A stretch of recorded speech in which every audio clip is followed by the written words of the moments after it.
vous. Puis vraiment, vous savez, cette grande marque d'affaires qui s'appelle le District Central a mis au cœur de sa vision d'humaniser le monde, le fait de participer à humaniser le monde des affaires. Ça a été créé avant, bien sûr, 2 ans avant la grande crise sanitaire et économique, avant cette pandémie. Aujourd'hui, c'est d'autant plus vrai. C'est pour ça qu'on est ensemble aujourd'hui. Puis on va, nous, notre partie à nous, bien humblement, c'est d'animer des contenus qui vont permettre d'alimenter les ateliers qui vont suivre. Donc, on est ensemble pour réfléchir à la transformation, à l'impact de la transformation très rapide, autant au niveau économique, social, environnemental et bien sûr technologique de la consommation, mais aussi l'impact que cela a sur l'univers du commerce, de l'industrie, du monde, de la mode et des vêtements, bien sûr. Et la première question, si vous êtes d'accord, que j'aimerais poser à ce grand panel, c'est le point de vue que vous avez, le point de vue, là je m'excuse, je vais vous regarder tout le monde en même temps. Alors, le point de vue que vous avez du monde des affaires aujourd'hui, c'est-à-dire celui qui suit cette crise sanitaire, comment vous voyez ça? Puis quoi là, Mathieu, c'est pas de surprise, je vais commencer avec toi. Écoutez, bonjour et merci beaucoup à la SDC de m'avoir convié à ce panel. Donc, comment je vois le monde des affaires? Grande question, surtout après ce qu'on vient de vivre, hein, cette longue pandémie qui n'en finit plus. Moi, les entreprises, les experts, les professionnels disent qu'on est revenu quasiment à l'avant-pandémie en termes de revenus, en termes d'affaires, en termes de... C'est sûr qu'il y a eu des pertes, c'est certain qu'il y a des entreprises qui ont des difficultés, mais je pense que malgré tout, moi sur mon conseil d'administration, par exemple à Vestecpo, on a environ une dizaine d'entreprises, de représentants d'entreprises, et dans l'avant-dernière, la session du mois de juin, ben, tous nous disaient que les ventes sont au rendez-vous, les marchés reviennent, donc on sent quand même beaucoup d'optimisme. Alors moi je voulais jouer cette carte-là, la carte de l'optimisme et de la solidarité aussi qui nous réunit aujourd'hui aussi. Donc pour moi c'est peut-être les deux aspects là, que je retiens du monde des affaires aujourd'hui. Annie-Claude, toi, ta perspective, ton point de vue du monde des affaires aujourd'hui? Ça va revenir un peu avec le concept de solidarité, mais je pense que autant dans le monde de la mode que dans les autres industries, il y a une plus grande prise de conscience au niveau social. Les gens sont beaucoup plus sensibles où ils vont acheter leurs vêtements, d'où proviennent leurs vêtements. Et ça, je pense que c'est quelque chose qui est très important, surtout dans notre industrie qui est surtout très polluant. Je pense que cette conscience-là apprend beaucoup plus d'expansion, puis ça va donner, je pense, un point de pivot, surtout dans l'industrie de la mode. Il n'y a pas de surprise hein, avec où on vient actuellement, encore là dans ces derniers mois. Donc, vraiment, le commerce aujourd'hui, la façon dont le monde des affaires et le commerce va être très omnicanal. Il va falloir qu'on maîtrise l'ensemble des barrières. Et puis, voilà, dernièrement concret. On dit aussi que, en fait, les entreprises aujourd'hui, qu'elles soient petites, moyennes ou très grandes entreprises, on va se mettre en mode start-up. Le mode start-up en mode start-up. Agilité. Tu disais le changement. Pour réagir au changement à chaque fois qu'il arrive, il faut être vraiment très alerte. C'est un sport extrême en affaires. Prochaine question, chers panélistes. Quelle est pour vous la vision que vous avez de l'industrie du commerce du vêtement, de la mode? C'est important de savoir où on va. C'est quoi le cap? Vers où on se dirige? Comment on va y arriver? Quels sont les moyens? Puis de pas suivre tout le temps le mouvement. Je pense que de se questionner sur son environnement, on vient de vivre une crise qui a laissé le monde sans réaction pendant quelques temps. Puis là, on a eu des problèmes d'approvisionnement, on a eu des problèmes de compétences aussi. On a perdu certaines compétences. On ne faisait plus les textiles qui étaient nécessaires pour produire des blouses pour les hôpitaux, c'est grave.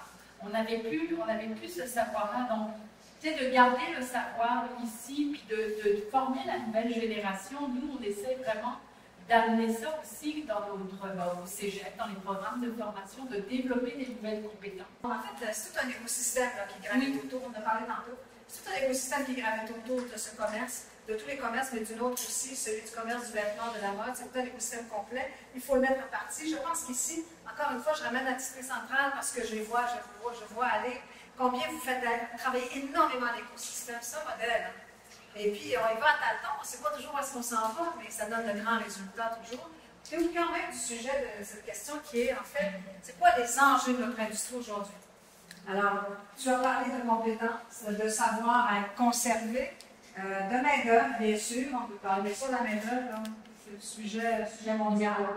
Apparemment, il y a 90% des entreprises actuellement qui ont des problèmes de recrutement ou de main-d'œuvre. Je pense qu'avec la main-d'œuvre, il faut avoir un changement qu'il faut repenser. Nous, on fait tous nos manufactures ici à Montréal.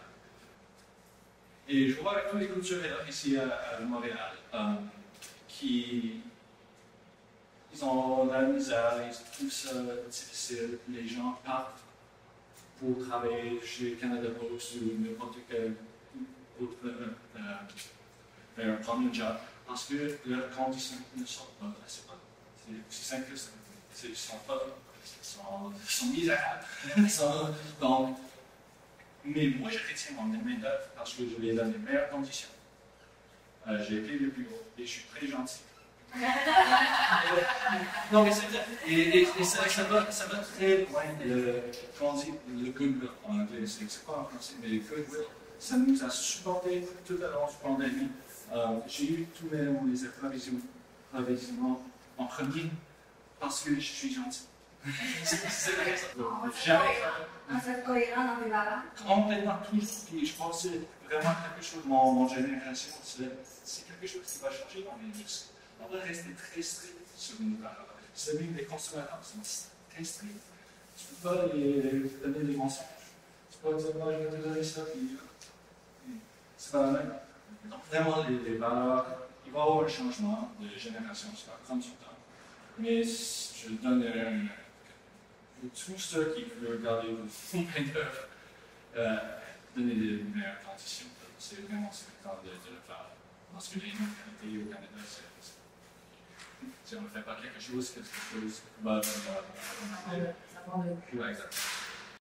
Alors, ça amène l'importance de la responsabilité de l'employeur. Puis là, le respect des ressources avec qui on travaille, c'est vrai que c'est une industrie qui a malmené cette ressource-là primaire, qui est fondamentale. Et c'est extrêmement important. Puis aussi, vous savez, tout ce qui est environnement, société et les gens, le fameux ESG, on a un rôle à jouer dans ça. Là, dans la salle, il y a Laetitia, puis il y a aussi Caroline Lacroix, qui sont chez Zédan.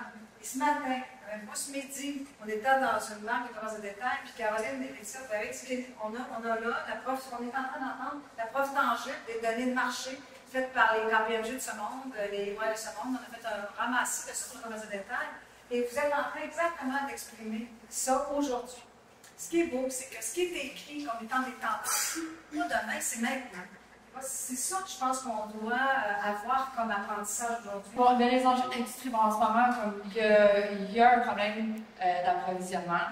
Puis, je pense que c'est pour ceux qui produisent surtout outre-mer, qui cherchent plus des couleurs qui sont intemporelles. Des imprimés qui ont plus qu'une saison de vie. Donc, ils peuvent être autant que ça peut être un imprimé de Noël, mais ça peut aussi être transféré jusqu'en janvier. Donc, on a tout adapté ces aspects-là aussi au sein de l'entreprise face à ce genre de travail. C'est un commerce qui est bâti sur la saisonnalité. Donc, ce que tu es en train de dire, c'est qu'on va changer complètement sur le continuum du valeur. Exact. Donc, c'est plus, nous, notre industrie, notre entreprise, on a mis le focus sur le fil, le textile, puis développer des nouveaux textiles qui sont intéressants, de différentes qualités, au lieu de mettre le focus sur l'imprimé qui est hot en ce moment. Donc, on parle de compétences, de savoir regarder, on parle d'approvisionnement, de coût, on parle d'adaptabilité et aussi d'un aspect beaucoup plus intemporel, qu'on connaissait beaucoup moins, probablement dans la mode. Voilà, je pense que c'est le but de notre discussion. Est-ce que c'est d'abord merci à vous d'applaudir.